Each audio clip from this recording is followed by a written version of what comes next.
Dana, you'll never believe what happened to me on the road. Okay. A lot of stuff happens to you. So what are you talking about? I mean, you just won't believe it. It's too much. So, okay. Well, my brain goes to, is this something dire, something fantastic, something giggy, great audience? What's the list of what it could be? Cold. well, you're not getting any warmer. Fella, give me something. Yeah. Oh, Dana, you know I'm out there, and I'm no. I flew a coach. That was it. No, I flew coach. Actually, Heather, will you send that picture? I'm going to explain this. Mm-hmm. You have to wait for this picture. Anyway, I flew coach. Have you ever flown? You know what coach is, Dana? I was born in coach. That's like a country song. I was, and by the way, in a minute, I'm going to show you a billboard. I'm going to show the audience, which kind of a sort of about our friendship. Oh, and I'll show it in one. I'll show it in 1 minute. I'll hang in there for that. So, but first, now that we're at 3:15. Yeah. What do you got? You flew coach? I flew coach, but they have a way of showing you it's not coach. Look at this. So here I am in coach, roughing the shit out of it. No, coach is fine. I don't mind it. I got a neck thing, so if I sit up straight, I'm fine with it. Anyway, they put this little 4-inch thing. I go, this cannot be what you have to separate. It used to be a curtain. Remember, they go, oh yeah. They go, hey, sorry, this is first class.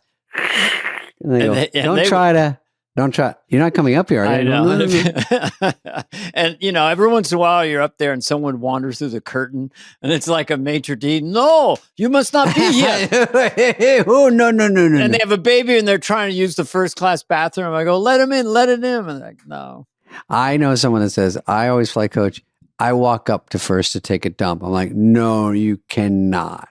No. You cannot. You cannot. But I went up there just to, anyway, the flight was okay. What I'm getting at is my precious neck. I get to New York. It's fun in New York. I'll show you a video I took. I'm a bit of a street influencer. And I feel like I'm part of the audience right now. It's just, you got videos, you got stories. Are you going to juggle? Shut the fuck up. Okay. Well, I was doing a phoner. For those of you at home, a phoner is when you call in at a gig.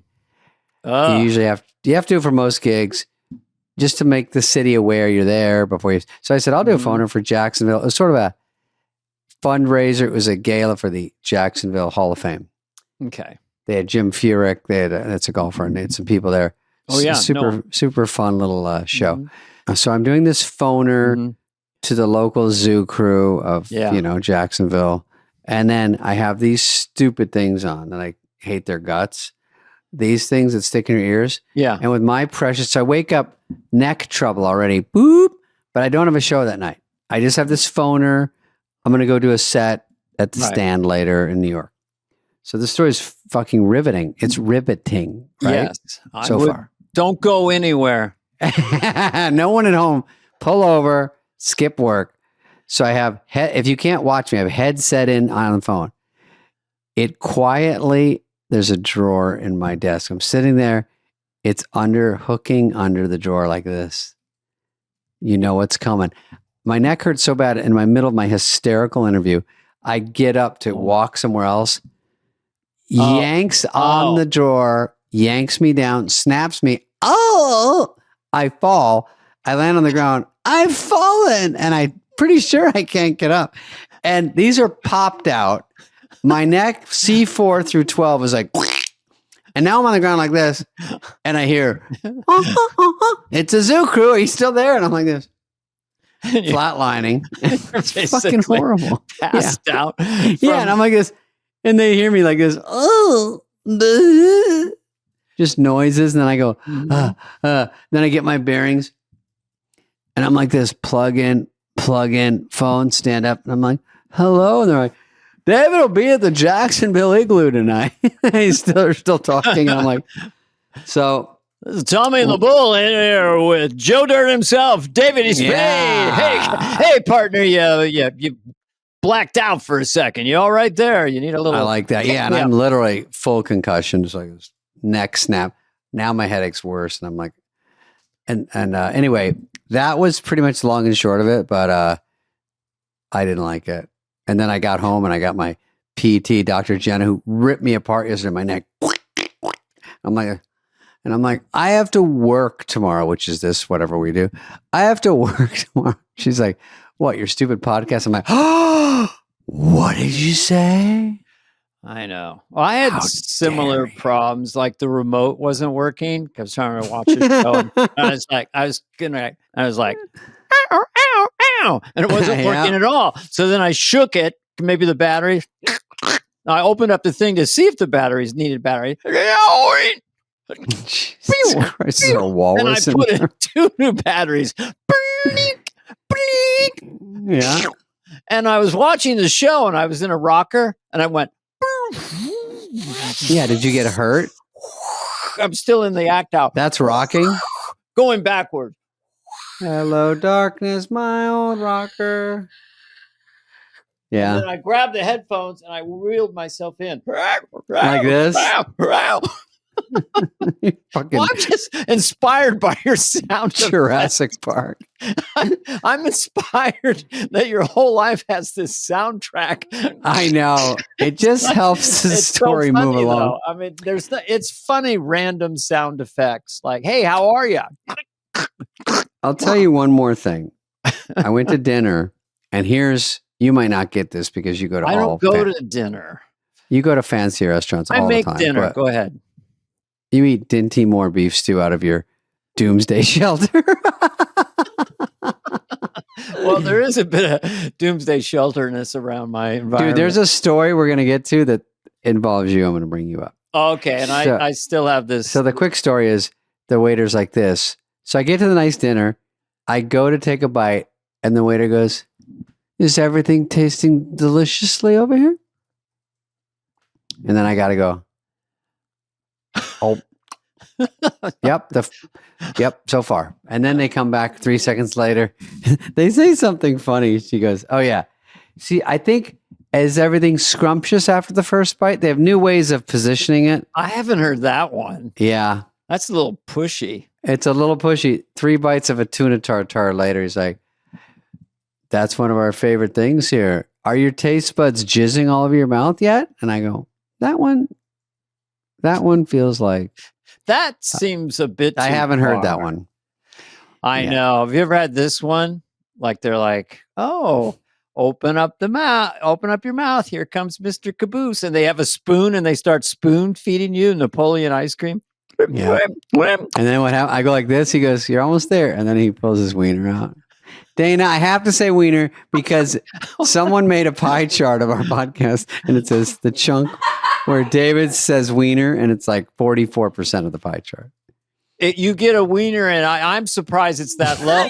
I think you get a wiener and you don't pull it out, but you get the vernacular in the podcast. I'd say more like 76%. Oh my God. What do I say all the time? Like, hey, buddy, I must say. What is it on his chart? What does he say? I don't have it. I don't say people in the comments really like to go. No, I would say 97% positive in the comments, which is very nice. I'll tell people who, first of all, watch us and like us. Thank you, first of all. Yeah. But you do this for long enough, you're kind of like, and there's all of a sudden a story comes into your head, and halfway through it, you realize you told that same story 60 episodes ago. We told that between Tom Hanks and Sheryl Crow. And your brain is going,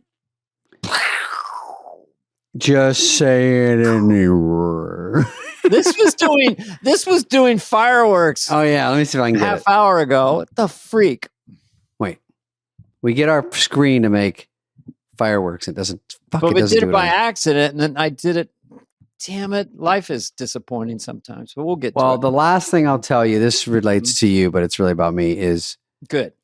I position it like it's about you. Is that I like it. You're very excited because they're doing a spin-off to one of your favorite movies. Oh, 2000. No, we already done 2010. I mean, Hello, Happy Gilmore Dana. too.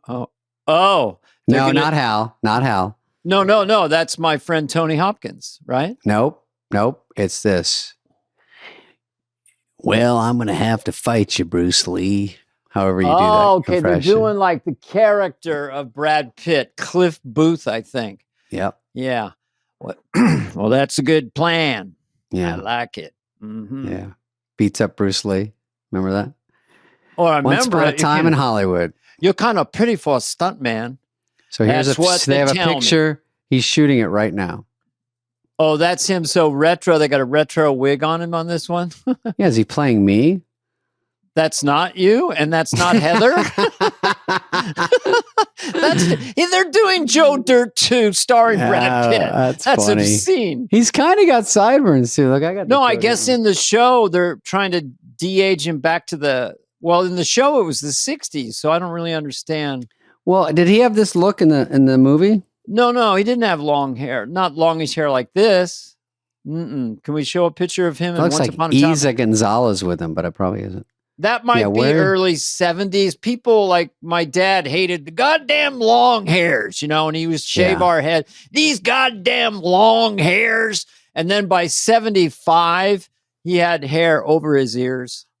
They adapt later. So maybe that's Pitt in the 70s. Do you think, I think he's playing a Hollywood fixer. Yeah, see there he's kind of Steve McQueen. Oh, it's more Steve comb. McQueen, and you see his ear. He's not doing the bouffant. So I guess he has to have it a little different, but I think he's got a wig because from this thing I saw on this story about he's playing kind of a Hollywood fixer back in the day. That makes sense with his skill set. Which is interesting. Yeah, I think it's a good idea. Probably to make money, you're a stunt man. It's like, what do you do? And maybe he got too old to do stunts. He's out there beating people up and shit. Well, in the other movie, he wasn't getting stunt work because he's too much of a hothead. He beat up Bruce Lee. So then he was he was the gopher. Hey man, I'm your gopher, and I like when you're out of town, had a house sitting up there in the Hollywood Hills. Let's face it, I haven't worked as a stunt man in a long time. The way I look at it, there's a lot of things worse than going to Italy and making some spaghetti westerns. I don't want to go do a goddamn spaghetti western. How many you seen? 1, 2. Come on, man. Yeah. Sorry, I liked the movie. Saw it 11 times. Of course, he's great in it. The only thing is, the director's really good, but I don't think it's Quentin. It's David Fincher. Right, but that's Quentin, great though. Quentin, we're on first name basis. He is a great director. We should have Quentin on. I don't know why we don't. Why don't we? Why don't you want to? When I hosted for Jimmy Kimmel, they said, who do you want? I said, can I get Quentin Tarantino? And they said, yes. But I wanted to talk to him like on a podcast. Yeah. For a long time. It's all these commercial breaks and I was doing impressions of people in the movie. I don't know. But yeah, I am a huge fan of We'll put out work. some feelers. Yeah. We'll talk to his team. Mm-hmm. Your team. Talk to your team first. Speaking of movies, this is Tombstone with Val Kilmer. Can you read that? I love it. If I thought you weren't my friend, I just don't think I could bear it. So he plays Doc Holliday in this movie so brilliantly. Wow, you be my huckleberry. If I thought you weren't my friend, I just don't think I could bear it. I love that movie. It's almost Jimmy Stewart. But this movie is incredible. Is that the one with Kurt Russell? Yeah. Because there's two. Kurt Russell, I think he does two, but Tombstone had Kurt Russell and it had Billy Bob Thornton play when he was kind of chubby. Plays a guy who Kurt Russell threatens in a bar. It's just great Western. And Val Kilmer is brilliant in it. His famous line I had wrong. Did you know this? His famous line I had wrong. I'll be your hucklebearer. Oh, really? I thought it was I'll be your huckleberry.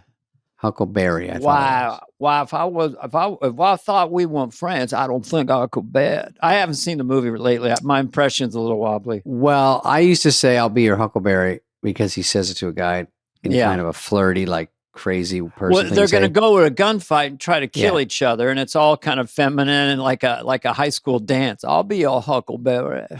But what it is It's Hucklebearer because that's what they called the pallbearers to carry the guy's coffin. God, that's amazing. I've seen the movie at least 5 times. And So it's so cool because he goes, "I'll be your Hucklebearer. Like I'll be one of the guys that'll carry your coffin when I kill you. I'll be a Hucklebearer. Like I'll do you a favor when I kill you. I'll be one of the guys that carries your coffin." That's inside baseball, man. That's cool. Isn't that cool? Because I did not know that. Because his accent was so dense that you just couldn't tell.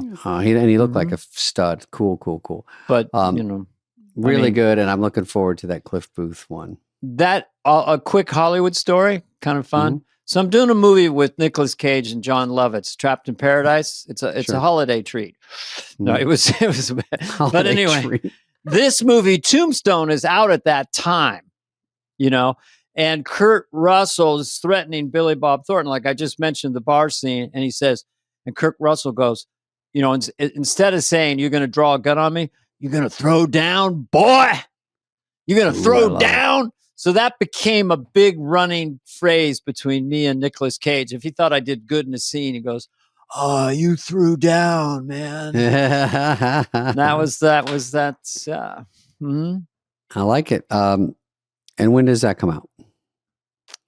2081. Trapped in Paradise. It had a lot of potential. John Lovitz, Nicolas Cage, and I. But that's a whole podcast. We'll bring in Nicolas Cage and talk, and John, and talk about the movie. 8 podcast series. Yeah. Were you ever in a stinker? Yeah, of course. I mean, you don't plan to be, but sometimes. Well, movies are hard to make. The worst part is it's hard to make the bad ones. It's still the long hours. You still have hope. You just don't know. Sometimes when you're shooting, you go, "This isn't coming out like we thought." I mean, you can just tell, and you go, but maybe with editing and you add some funny noises and some sound and some song, there's only so much you can gussy up a pig. You can't really put let me do a little bit of inside baseball. That's twice I've mentioned on this podcast. And it's not baseball. Is that in the early 90s and 80s, some of those big classic comedies, we did not have digital film. So to make an edit, you would go and the film would be like this giant size of a tire and you'd spool it, go like that. To make an edit was a big deal. Then it was like, so I did a scene in Trapped in Paradise. I'm playing kind of a Mickey Rourke kid who's not too bright, and he's up in front of the parole officers and he gets a jawbreaker in his mouth right as they ask him a question. Yeah, well, so I made a meal out of it, but it was hysterical in a held shot. But then I saw the edit. I was like, put the jawbreaker in, and then I spit it out. It's like boom, boom. Oh yeah, so editing is big in movies. It could take a comedy scene and make it unfunny.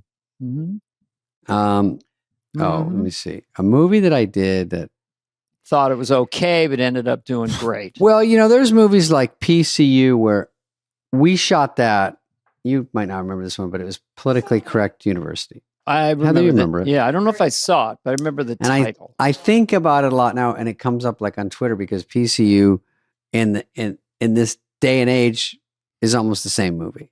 It holds up as far as there's different factions, there's people that are offended by everything, there's this and that. So of course I play the bad guy, but that one was the funny thing about that one is it didn't do blockbuster, but it was pretty good and it hung in there over time. But Jeremy Piven, me, Jon Favreau, there's a lot of fun people in it. But when we did it, it was an R-rated movie. And I've never had that happen. So I think that's the one where I go, open the door, fucko, when I'm looking in the door for something. And then they go, when you go in there and do the takes on the set, the last take, they say, let's do one for the airplanes. Basically for cable, airplane, so when they can't air an R-rated movie. Yeah. So what did you say? So no one even cares about this. I go, open up Steakhead, right? Whatever. That's funny. Because it's stupid and funny and like whatever. So you always do a PG airline version. And if you swear. And it sort of waters down, but they need it for whatever. To sell it. So anyway, the movie comes out. Jon Favreau is a great director. I mean, didn't he? He was not the director. He was in the movie. Oh, he's the actor. But he's a great actor too. Yeah, Elf, I think. But anyway, for me, it's the shocking thing was Wayne's World for even both Mike and I that it became this global smash. I mean, I just thought we thought it'd be pretty good. It's kind of funny. I had no expectations it would take off. So Yeah. PCU didn't really quite take off like that. what year was PCU? It was probably my third year of SNL, something like that. And So in the I only did like 90s. 3 weeks on it. Yeah, it was probably the end of the 90s. And, they released it when I saw it on the poster. I think that's the one. Maybe it was Senseless, but they released it as a PG-13. So they kind of rat fucked us. They used every airplane version of every take.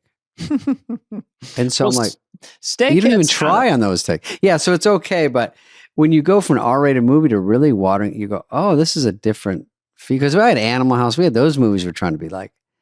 And then you tamp it down. It's like, it's tough. Consistency of tone. I mean, if there's 4 or 5 directors, kind of, it can get a little messy. Like each one, we should do this, we should do that. When you watch a movie, we watch a movie. Everyone does, Amazon Prime or Netflix, and you're watching a movie. It's 3 minutes. You go, what am I watching here? I mean, and the good ones just grab you. I don't know. It's storytelling, I guess. It's storytelling by committee, and sometimes there's not a clear vision, and it sort of turns into everybody's movie. That's how movies get kind of ruined. Yeah. I mean, anyway, let's get to this is me when I heard the box office gross from Wayne's World 1. What is it? The opening weekend? Let me see if I can find one for you too. This will take you too long. You're still going. No, you inspired me. I like it. I got one for you. Okay. Here's when it came out. You went like this. It's too much saliva. Let me hear that. That was you. Oh. You got a boner. Okay. Oh, I got another one. This is funny. Okay. Here's me when it didn't do as good as Wayne's World.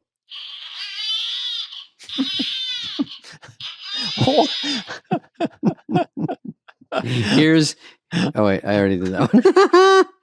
Here's no, I'm not doing that one. Well, I'm not going to be left out of this game. I've got an iPhone. It could say something. Here's Dana after I accidentally squeak out a toot. No, wait, hang on. Wrong one. No, hang on. Here's me when I toot. Dana likes it. Why are you breathing in my toot? Dana, don't try to find a soundboard and fight back. Here's Dana when Wayne's World worked. That was pretty good. Hold on. Challenge. Watch the full hour and post it. What does that mean? This is when Joe Dirt came out with the audience.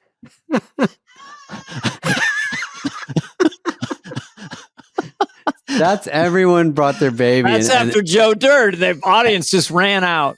They ran out crying, and everyone and their baby was crying. All right, that's fair. I don't like this game anymore. It turned on me now. Well, now I've got a new toy. I love it. It's so fun. I'll send you this thing, and you can fight back. All right, but the baby thing is all right, let's play a clip of something. Let's do the clip because we got a big day ahead of us. A million things going. Yeah. Okay. Oh, this is interesting. A Chinese company piled $11 million in cash on a table, and employees could take as much as they wanted. Is a video?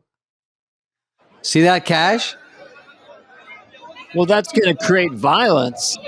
I mean, we'll see how polite they are. Beep, beep, beep, beep. Oh, they never pull the trigger.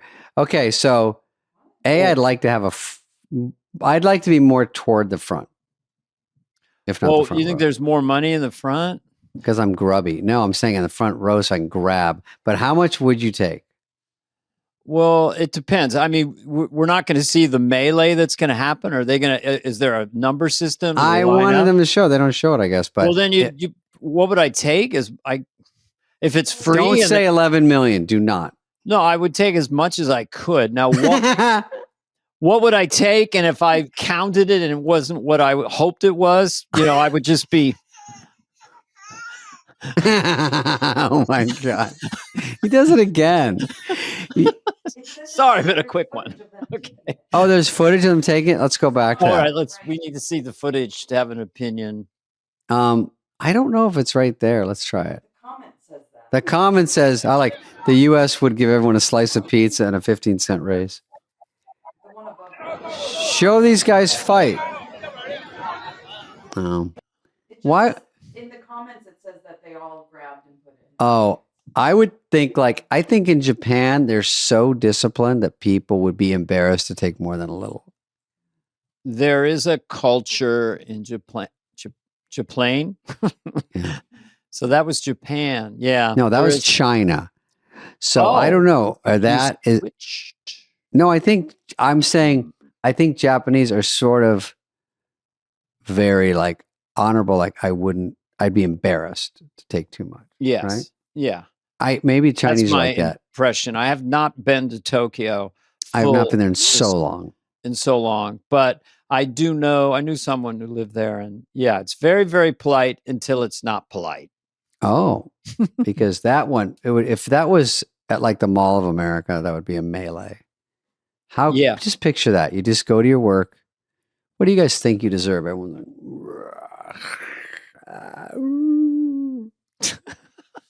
I like movies where the bad guys are getting away and they've got all the cash in the suitcase, and then it Yeah. breaks, and then it just flies right at the end, all in the oh, street. yeah. And everyone's Or like, it drops out of a helicopter, and everyone's like, these are the people. yeah, oinking it up. Have you said wiener? Yeah, you have said wiener when you. I referred have to it. too Okay. much. Now That's I my want hope. to make sure it's every episode. Okay, all right. I remember this story. Is this about this guy's ears? Okay. Accused serial booty sniffer. Oh, he's back again in Burbank? That's close to us. That guy was on Star Trek Deep Space Nine, I think, as Colonel Bachno. Okay. All right. Are they playing this? Is there any video? It's just a. Oh. Recorded just in Oh, case look, he there he is in didn't say action. anything or do anything to me. But I definitely didn't expect him to do this. He's Like, what the actual? digging ultimately, in there. I think I'm fine because he hasn't said anything or touched me or anything. But then you notice that he goes over and does the same thing to this girl, and he'll crouch down low and pretend like he's doing something. And then I think this is smell? produced. I don't know. But he got popped. Well, who's There you on go. camera? Who's on camera? She's filming herself. Because this has happened moments before. Either he's that there- or she's just like everyone Mhm. else, just filming themselves doing nothing. Yeah. Well, first of all, what's weird about it? It's my first question. Oh, Secondarily, what's weird about it? Yeah. I like he goes for two, her and the other girl. men and their hormones and their sex drive. I don't know why women put up with this. It is really embarrassing as part of the male species. Hey, where's that Shakespeare book? No, it's not over here. What sound effect can't you do? Well, that's just sniffing. Well, no, but you have a, That's for amateurs. Here's a dog sniffing you, and then they get tired of it.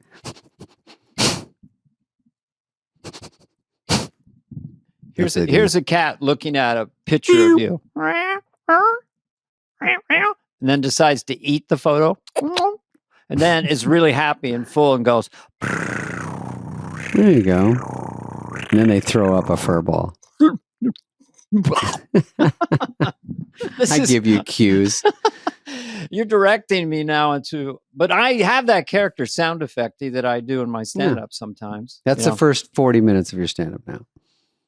It's a funny character because every effect is the same thing. He just calls out what he's doing, you know? Mm-hmm. All right, let's go next story. Big stories out there. Okay. Let's read it. Breaking news. $100 million fire aid funds never reach victims. 12 nonprofits got the cash instead. What? This is such a drag.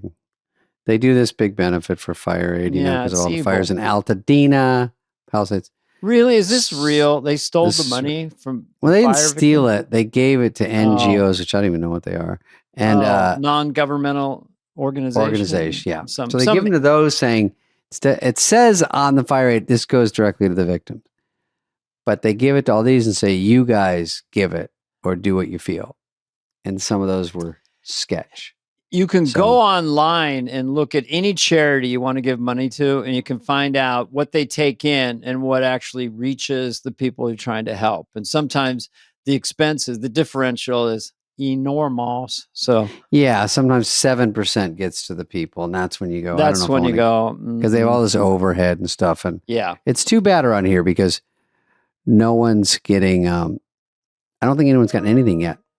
Yeah, God, and they're divvying it out. It's like 1 for you, 1 for me. Yeah. What 2 for you, 5 for me, 3 for you, 10 for me. Hey, wait a minute. Seems like Yeah. you're getting more. What do you want me to do? Write you a fucking check?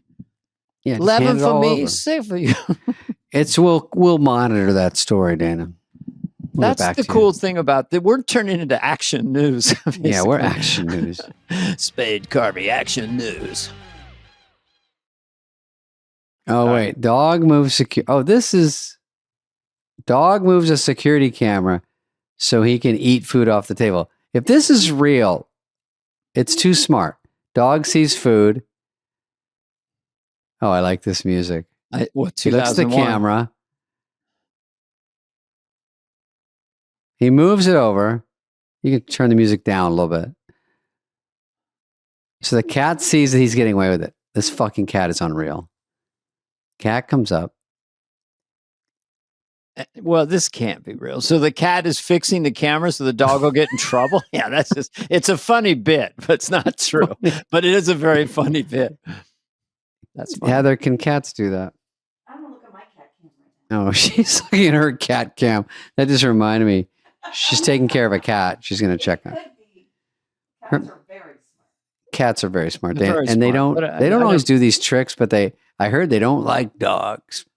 I see it in cartoons. Well, sometimes they meow, and now with AI, we can slow down their meows, and it actually sounds like English. So, hey, Frisky, did you move the camera? Yes, I moved it so Bisco would get in trouble. But all before AI, all you heard was meow, meow, meow, meow, meow. There's we something can you talk say to a to cat animals to make now. them come over. Yeah, I gotta try the ma-ah. Yeah. M-A-A-H. You go ma to a cat and they stop what they're doing and walk over. No. We'll video it and then we'll play it on the next show. Here's another story. Here's a logger. Okay. Oh, they have to cut this and try to smash a can. So see that log? Now look at the end of it. That can, they missed it. What did they do wrong? Oh, they're cutting it in a way that it'll fall the way they want. It'll fall and they want it to nail it. See that can on the bottom right? Yeah. The first guy, I guess, missed it. He's using his felling sights, whatever that means. Falling sights, right? No, they said felling. Okay, So he's far, trying to maneuver from my point of view, he's doing good. Yeah. Oh, it's going to go too far this way. Nope. Get it right, Jack. Come on, he's got a little helper. Jack. Get it right, Jack. Taking a lot of time, Jack. These usually hit houses in these scenarios. No, he's got to do a you got to be little on the careful. back. Okay, that's what he's trying to hit. Yeah. This little circle. Okay. Good luck. Anytime. Come on, buddy. Come Yeah, on. we're ready, guy. Yeah, that's good. We got an hour show. Yeah. Okay. Oh, he got it. Oh, it's like a Lager Lager League. League competition. That's going to be a Marvel movie. Where was that filmed? A quarter mile from your house? Welcome to Lager League. We got we got buzzsaws up here. We got all kinds of stuff. Yeah, I know. Like Lots of treat- Dana, you a bit of a logger, are you? I am. I came from logging country up in Big Timber, Montana. Oh yeah, you're from Montana. Okay, I'm let's from do one more. We got to get out of here. One more. We got it. We got to get a question too. Got a life to lead. Okay. Cha-cha. This is frustrating. This is not my video from New York. We'll show next Okay. week, but this is only in New York. A whole video. Okay. Okay. A whole garbage truck blocked by one guy. Oh, this guy's in the bike lane so he can be there, Mm-hmm. but he's blocking everyone. Just don't understand why people do this. This is not the first time I see this in New York. The garbage truck is trying to do its job, pick up the garbage, but this guy on the bicycle is so selfish. He's just standing Crazy. there. I'd freak They're out. just trying to do their job. Like, move out of the This way. guy's- It would have been so frustrating for me if I would have been doing this job. Like, you could just go on the sidewalk or just move along. Why do you What have is he to looking at? stand there? Well, Fly on He's the doing it wall. on- It seems like he's doing it on purpose. Maybe he's looking at my Joe Dirt Morgan Wallen Well, walk yeah, out. he's strolling through our clips for this podcast, so he's a little absorbed. Does he move? The guy told Does him. he move now? Come on, guy. The guy told him. Nope. The guy just gets so He's still not frustrated moving. and just What? leaves. Why is he being so What can you do? defiant? We got to get him on this podcast because that's bad manners. You know what? This should be a bad manners corner. I mean, yeah, what a dick or that What would behavior. Miss Rachel say? Mm-hmm. Oh, boy. But, Okay. he was scrolling, and here's David Spade and Joe Dirt, and here's David Spade on Fly on the Wall. And here, so, he was a little absorbed. Here's Dana's OnlyFans. All right. Okay. So let's do. Well, let's do a question. Yeah, a question. Okay. Okay. wanna You read it, Dana. No, you go ahead. Let me come in for my close-up. My question is for both of you. Obviously, you both had much success in the entertainment industry. Thank you. Yes. Was there ever a time where you were ready to give up? You're ready to throw in the towel and say, I don't want to do this anymore. As for me, I'm an airline pilot. Whoa, got my props. And I know I've had that thought at times. I'm During so flights. happy that I stuck it out as I now fly wide-body jets around the world. Huh. Right. I think any job, you have to remember there is an element of work, whether it's a lot of the element or not, because our job seems fun on the outside, which it's pretty fun. But sometimes it gets tough where you want to quit. Now, we've done okay. At the beginning, in the first 5-10 years, sure, every day it would cross my mind. I mean, you're in a sketchy job. I mean, in our particular case, stand-up is not where you're making money. Today, it's almost a viable, career to go into. But back then, it was like no scene, no one making cash. Very hard to. It's like Officer and Gentleman. You're like, I got nowhere else to go. You go, this is all I can do. Yeah. I bombed a lot. I bombed a lot the first 3 years. I had some good sets and then a lot of bombs. I quit several times stand up. And then I did a lot of TV shows and pilots. Blue Thunder bombed. And I did a movie with Kirk Douglas and Burt Lancaster. It bombed. So everything I bombed till SNL. And then afterwards, it hasn't been pretty either. So I would just say at this point, if you do your job well, then people don't think you're working. Even though you and I know there's behind the scenes. You come out of David Spade and 3,000 people, and you've been checking your notes, you're flying in, you've been doing this for years, you're honing, trying to fit in new stuff. You got to be up and tight for an hour. And if you do your job right, they're like, David just showed up. I get the general gist. Looks easy, yeah. But you don't want a pilot to be sweaty. You don't want to go visit the cockpit and he's sweat coming down. Let's see if we can do this, man. So I'm glad that he loves his job now. I don't want an angry, disappointed pilot up there. But my question for this guy, with you secretly, because a lot of people tell me this, I wanted to go into show business. I always wanted to be an actor. Right. Yeah. I mean, if your job is like a real job, tough. Most jobs are very hard. It's nice. They always say you should love your job. It's almost impossible because it's very rare that jobs are so hard these days to make any money.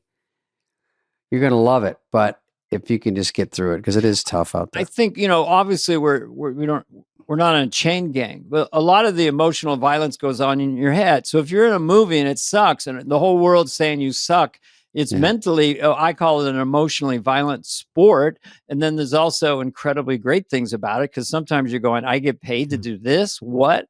So it's everything. Yeah, you don't want your pilot to go to the co-pilot. You know what?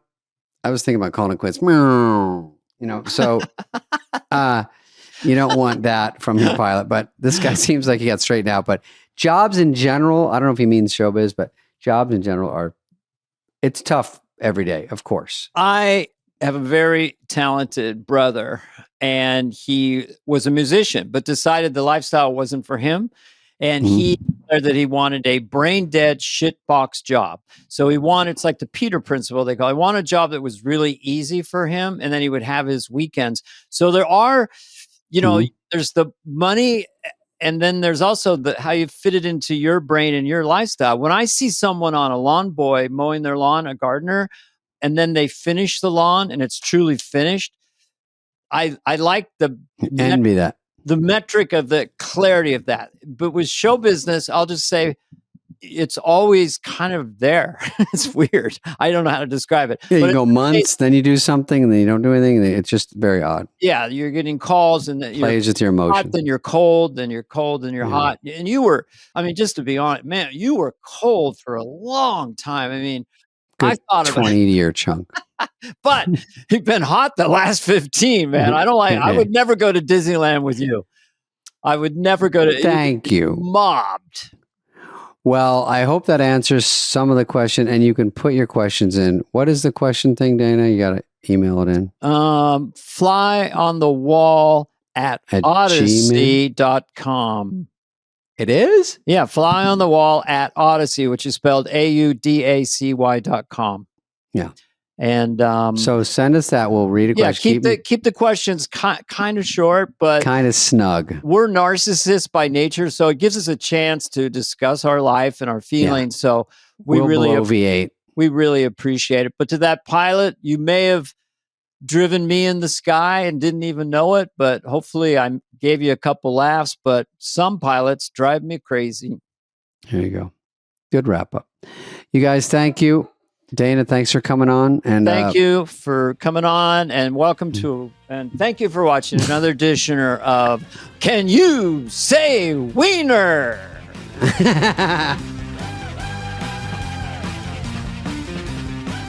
Hey guys, if you're loving this podcast, which you are, be sure to click follow on your favorite podcast app. Give us a review, 5-star rating, and maybe even share an episode that you've loved with a friend. If you're watching this episode on YouTube, please subscribe. We're on video now. Fly on the Wall is presented by Odyssey and executive produced by Dana Carvey and David Spade, Heather Santoro and Greg Holtzman, Maddie Sprung-Kaiser, and Leah Reese-Dennis of Odyssey. Our senior producer is Greg Holtzman, and the show is produced and edited by Phil Sweettech. Booking by Cultivated Entertainment. Special thanks to Patrick Fogarty, Evan Cox, Maura Curran, Melissa Wester, Hillary Schuff, Eric Donnelly, Colin Gaynor, Sean Cherry, Kurt Courtney, and Lauren Vieira. Reach out with us any questions to be asked and answered on the show. You can email us at flyonthewall@odyssey.com. That's AUDACY.com.